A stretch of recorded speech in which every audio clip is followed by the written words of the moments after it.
Now Inside Out with Chris Jackson. Tonight, it was the worst flooding in Morpeth's history. A month on, we'll be piecing together what happened and asking if the town could have been better prepared. They said, we'll have to prioritise things, and I said, how much of a priority is the bloody river in my house? We'll hear from some of the hundreds left homeless. Once I saw the water coming in the house, that's when my tears started, because I realised everything's about to be wrecked. And from those who battled to protect the town and its people. The speed, the impact and the devastation that the water levels caused, we simply didn't have enough people on the ground to deal with. I think it's more good luck rather than good management that there weren't lives lost. Stories from the heart of the North East and Cumbria. This is Inside Out.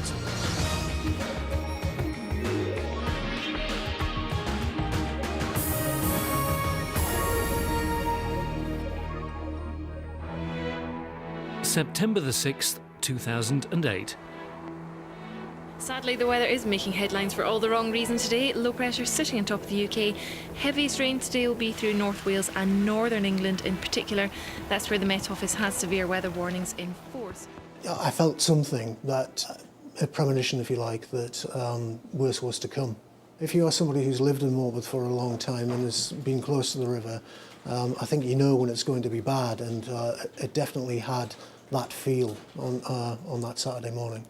And he was right. The weather was worsening and it was clear this was not going to be an ordinary day. Using pictures you've sent us, film made by the editor of the Morpeth Herald, film from the emergency services and our own footage, we'll tell you the whole story of what happened that day. Through the Friday in that 24-hour period, we had 80 millimetres of rainfall. The Saturday then followed that up with another 70-odd millimetres of rain, an incredible amount of stress to put on any river system. About to face one of the most challenging days of his career, Ian Hodge from the Environment Agency takes an early look at the river. There's approximately 1,000 properties at risk of flooding in the town centre if it continues to rise.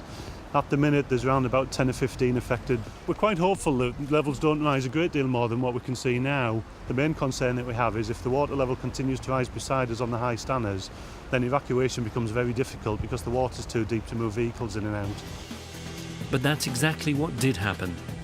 At 11:26, a severe flood warning telling the people of High Stanners to leave home. This is a recorded message from the Environment Agency.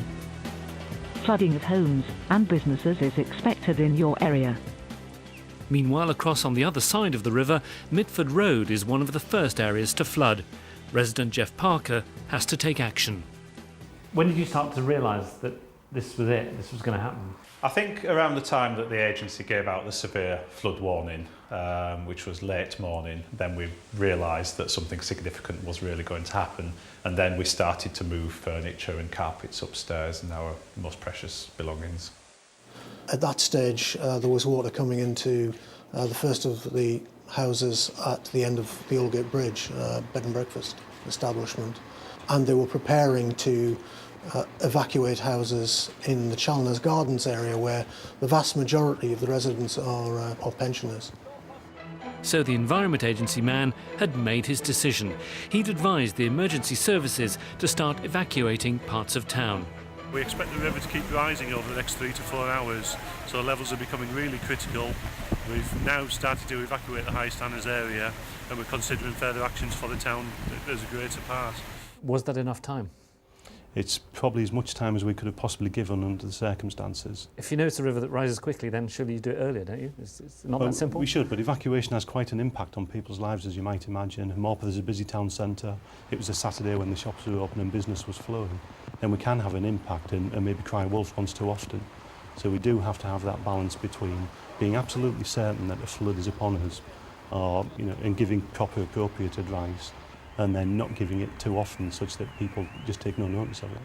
Well, we've got a flooding situation on High Stanners in Morpeth. As you can see, the bridge is about to flood, and we think the water's going to go lateral and flood all the houses. And we have some elderly people who need rescuing, so we're in the process of rescuing those people.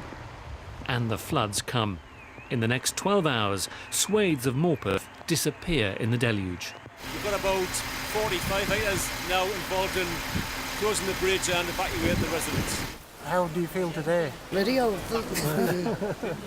But was it good to see the rescue teams coming? Oh, definitely. They're doing a good job. Yeah. Very good job. Yeah.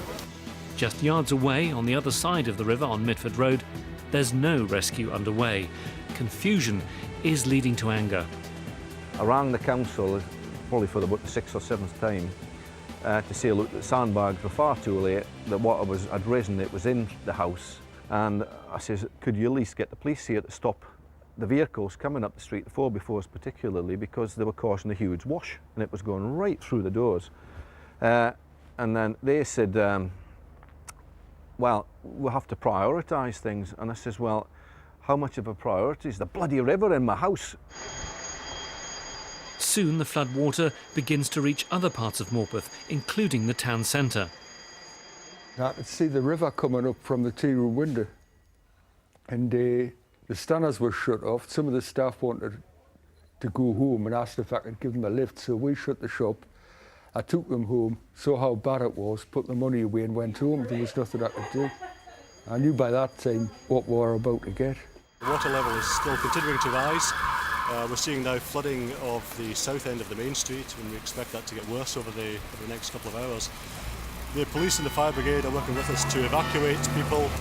Back near the town centre, a major evacuation exercise is underway. By now, the town's emergency plans are really being put to the test. But what is becoming clear is there simply aren't enough sandbags, and the rescue teams are forced to improvise. If they didn't get the sandbags, again, I come back, I regret that was not the case, but and were unable to respond. The reality is there wouldn't have been a lot of good to a lot of people there. Had we known there wouldn't be any good to people, we'd have told them. Most people are leaving their homes, but in the centre of town, one couple, Sissy and Joe Schubert, are determined that they should stay put. Concerned about their safety, rescuers remain outside their house. The police keep an eye on the situation from a helicopter above the scene. They're both in their 80s, and they decided to tough it out and stay in the upstairs flat. As these pictures show, the water in other areas of town is rising terrifyingly fast.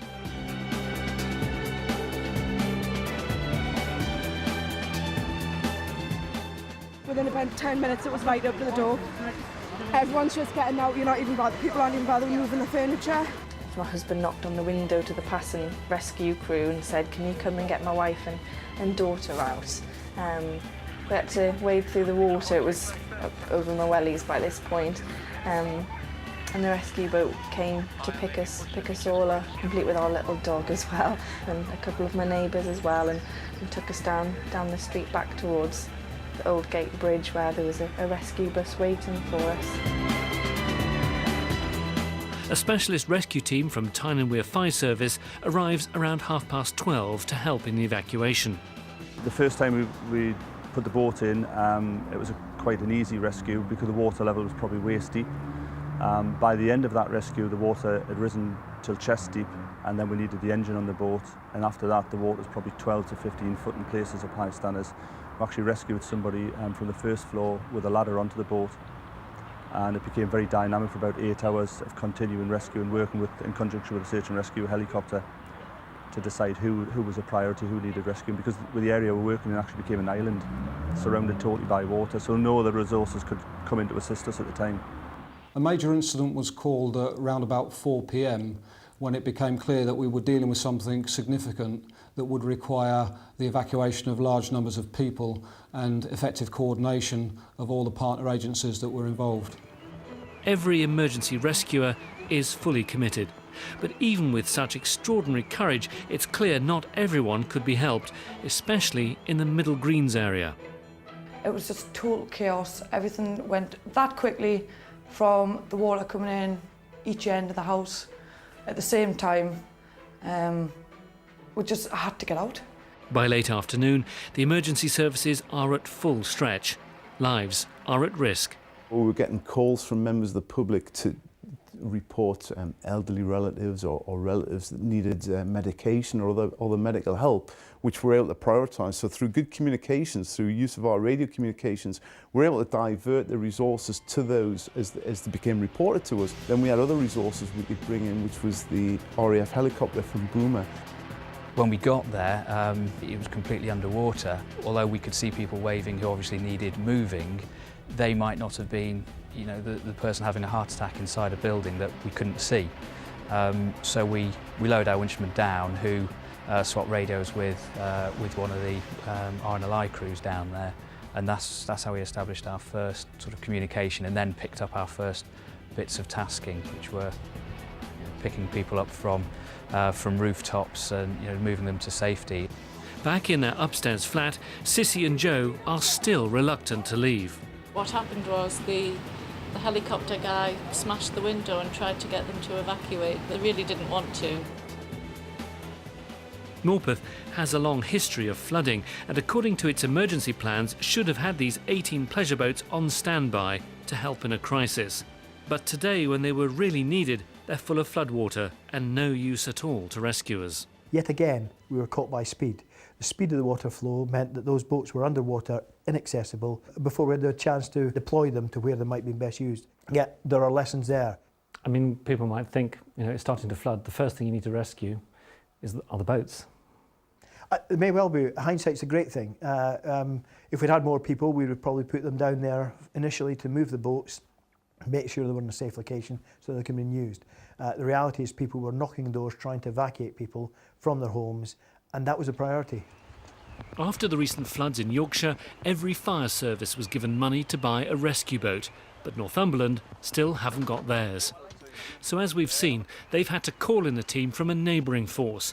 That's supported by other vessels, including boats from the RNLI and another from an unlikely source. Friends from the RSPCA flood rescue team arrived with the boats to rescue some of the elderly people out in the house. Rodney and Eileen next door were brought out by the rescue team. So it was animal welfare people who came to the aid of humans on this street? Yeah, absolutely. Despite the heroic efforts of rescue services elsewhere, in Middle Greens there's still no one around. Flood just came in, we had no warnings, no help whatsoever. Me and my pals, Mark here, he knew there was a boat in the allotments, so he went and got it. We brought the boat down the streets, got the elderly out, got disabled people out, and just made trips up and down, getting people out, basically. And Andrew and his mates aren't alone. When I got to Reed Street, there was a lady who lives on the end. She had a couple of dogs and she wanted assistance because it was too deep. It was up to her chest. So I just said, jump in, I'll push you around. So I took her around to Noble Terrace where it wasn't as bad, where it was dry, and she just got out there. In all, John rescues 20 people. The flooding is now unprecedented in Morpeth's history. Just look at the force of the water carrying this car.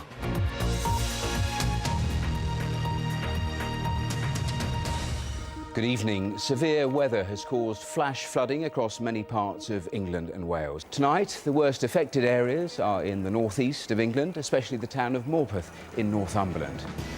Back near the town centre, Sissy and Joe are still unwilling to leave their top-floor flat. But rescuers are insistent. They force the front door and manage to persuade them to leave, reluctantly. All right. Are you pleased to get out of there anyway? No. You wanted to stay in your house. At the same time, though, I mean, you have to get to safety, which is the most important thing. Yes, that's true. And the guys have been doing a very good job, well, have they? They've done a good job, yes. Many of those rescued are taken to an emergency shelter set up at a local school. We've got about 100 people in the rest centre this evening. They're all people who've been made homeless this afternoon because of the flooding in the centre of Morpeth. We've been providing hot drinks and food for people who've been evacuated here this evening. We weren't sure this afternoon when we started how quickly people would be able to go home. The way it has happened, it looks like people will be here overnight. The fact that there were no fatalities in that incident, the fact that there were no reports of any serious injuries to any of our staff or, to my knowledge, any of the staff of the support agencies means for me that the incident, from a fire and rescue service perspective, was a huge success. By Sunday morning, it's clear just how bad the damage has been and how miraculous lives had not been lost. Remember that car? Just look where it's ended up. The water has receded, but it's left a layer of thick, contaminated mud, rendering useless everything it's covered. Today's sort of hit home the mess it's in, and it's going to take a long time to put right, I think. So I think we're feeling worse today than we did when it happened. The whole house is absolutely destroyed. My suite, my television, I've got Sky, everything's broken. They'll have to be all replaced. It's unbelievable. I feel sorry for everybody what lives around here. It's just totally a shambles. Around 2,000 people had been forced to sleep away from their homes, 900 houses and 90 businesses destroyed. Well, we've lost quite a bit of stock. The water got to about 18 inches, possibly 2 foot in places. And anything that was below that was wrecked. I was not amused. It's done a lot of damage to the garage, basically electrical equipment, the lifts, the roller brake testers. The office has been totally devastated, paperwork. We luckily managed to get the 2 computers out into the back of my brother's car, and he managed to get them away. But it has wrecked a lot of equipment inside the garage. And it's been quite an experience, put it that way, and one we hope we don't have again. The town's social club was badly hit. Customers had not even had time to finish their drinks before having to make their escape. Adam and his wife Lisa are lucky. They're fully insured, but it will still mean months of upheaval. The stench is terrible. They've got so many damaged contents around the property, they just don't know what to do. We don't try to pretend that this is going to be anything other than a painful process for them. You know, they've got a young child, they're having to move out of their home, but we'll make certain that we'll have the property stripped out, and we're talking literally back to the bricks. I mean, everything's going to go in here. They've had contaminated water to quite a height. So the drying process will go on. Absolute best case might be 4 weeks, but we've certainly had cases that have gone on for many months. Angela Sanderson's house was also wrecked by the floods, but she wasn't there to see it happen. She got stranded in the pub where she worked and had to spend the night there. I just burst into tears, to be honest. I was really, really gutted. Couldn't get home. Spoke to Chloe on the phone. She got upset because I couldn't get home. She was worried about me. I cried quite a lot of times that night. And to make matters worse, like 200 others, she isn't insured. There's a lot of people that have been helping. They've got the Lions and Red Cross. They've been really good. My sister's been really good. She's trying to get stuff for us. And as the skips start to fill, it becomes clear that the emergency call system, which should have warned everyone about the high risk of flooding, had failed. The Environment Agency's automated telephone warning system had missed the Middle Greens area of the town. The floods then took a whole estate completely by surprise. No one could have predicted the volume of the water and how quickly it was going to rise. But the flood agency did not let us know. We didn't get a warning. We lost so much more possessions because we weren't given the opportunity to move them, and we really feel let down by the Environment Agency. We actually issued throughout the day 45 different flood warnings. Now what happened in the event is that we were issuing around about 12 all at once. 11 of them were identified correctly on the computer screen, and it's essentially a check in a box that then issues the warning by the computer. Fortunately, one of them, the check went in the wrong box, and that meant that the warning didn't go out to Middle Greens. So a click of the mouse is what went wrong? It was essentially a click of the mouse in the wrong place. I think it would have made a lot of difference if we'd had warning. Would have been able to get a lot more stuff upstairs. I would have been able to save a lot of my stuff. But because we had no warning, I managed to save nothing. That's a devastating mistake for something seemingly simple as that. Yeah, it is. It's terrible, and we understand the devastation that people would have experienced during that flood event. I think the concerns that a lot of people in the Middle Greens area have is that they didn't actually see any sign of emergency services on their doorstep until it was too late. They say they felt they were abandoned during the day. Is that fair? I mean, except here now that they didn't have a lot of people on the ground. I suppose the big lesson for this is, as a council over the last 3 or 4 years, we've been given some credit for actually making major efficiencies, reducing staff.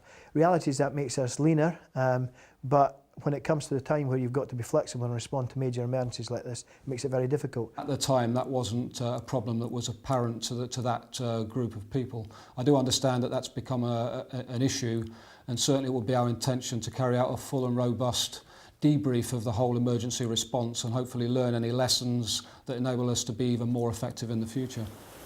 The awesome power of a river in full spate is all too plain to see here at the shattered remains of a weir about a mile or so upstream from the town centre. The question is, could more have been done to limit the floods? And were Morpeth's flood defences strong enough? When the river inundated the town, the flood level had clearly reached up to here. The problem is the town's defences are only up to here. Here's the moment of truth. The River Wansbeck spilling over the defences built after the last major flood. This, combined with the surface water, brought havoc. In just a few hours, 1 in 7 homes was flooded.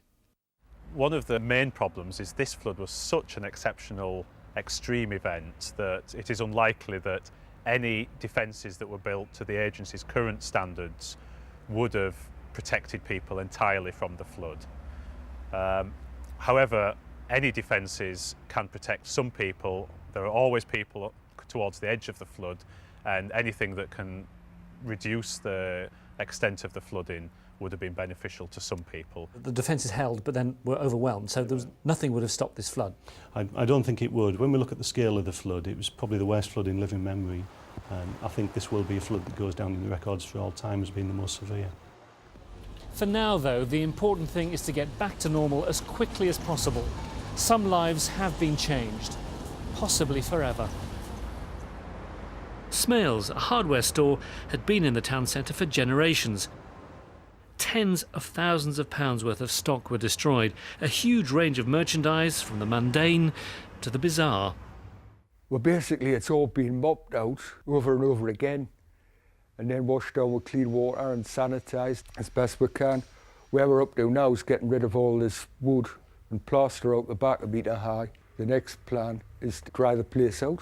When you look round the shop and you see the gorilla and you see the shark's head and you see the amount of stock, it's a throwback to when perhaps your grandma and granddad were there, and it's a heartwarming store you want to go visit. In many ways that's why you want to do your best for Mr. Young to get the shop back in order for the town of Morpeth as well. Once this happens, it kind of focuses your mind. I think we'll all just put our heads together. We'll have to sort out what we've got. I mean, this is, after all, just a shop. I mean, people have lost their houses and their possessions and everything. It's those people who really I sympathise with. We can get this back together, but we can't replace things of sentimental value, I suppose. I used to live here in Morpeth, so I know that this is a town that prides itself on its sense of community and also its quality of life. But in less than 12 hours, untold damage was done to the leisure centre, the library, a doctor's surgery, a church, all of them vital services that people in the town rely on each and every day. We'll be making a couple of inspection patches in the floor to look at the joists. For hundreds of the town's residents, the disruption will inevitably last many months, whilst repair work is carried out to their damaged homes. Some are living upstairs, others have moved out altogether. We're all living with my mum and my stepdad in a 3-bedroomed house, with the exception of my daughter and a fiancé who come down here at night to sleep to make sure that the premises are safe. And we've also got a dog here, but having the family all separated is very, very difficult. Just as Mum and Dad were carrying the coffee table upstairs, Joe heard a strange noise.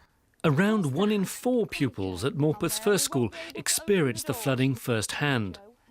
And teachers have been working hard to help them get over the trauma of last month, and it seems to be working. Our TV? Yeah. Our ice cream? Yes. Our fridge? Yes. Our entire kitchen? Yes. I was affected by the floods very badly, and my really old staircase from a long time ago, I think you are now broken. The floors were our entire kitchen? Yes. Our carpet? Yes. And the wallpaper? Yes. The carpet was stripped at the front. The fridge was not there. The washing machine was not there. Most things were upstairs, so it looked pretty different and empty. We support the children by offering them the opportunity to talk. We've brought some of the children together who have shared the experience of having their home flooded, and we've given them the opportunity to share their stories. People, when they've come back to coffee mornings here over the last 3 weeks, have said it's been a wonderful haven where they can actually meet their friends and neighbours, because it's such a disparate community now. Some people have been moved to Bedlington, to Dinnington, and there's a fear that the community won't get back together, particularly before Christmas. I mean, I don't know what happened in the Blitz, but it must have resembled something like that. People were helping each other, they were caring for each other. Probably people that had fallen out were helping each other. It's just something I've never experienced in all my life.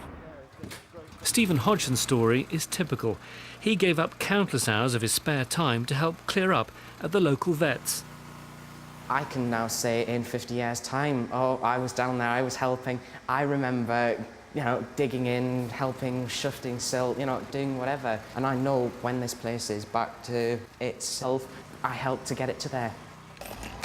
The whole town has responded in remarkable ways. The appeal fund run by the local Lions Club has almost hit its target of £100,000, and cash is still pouring in, money that will go to help the uninsured and elderly. This is unbelievable. £20 notes, all sorts of things, massive amounts of money coming, and they're coming from people. A lot of people have been flooded themselves, but what they're saying, I haven't been flooded as bad as somebody else, and here's 20 quid, you know, and that's really heartwarming. Yeah. Everyone from the council is working hard on the recovery plan, but there's still one worrying statistic. We've got about 400 odd people who still have not contacted us to tell us what arrangements they've made.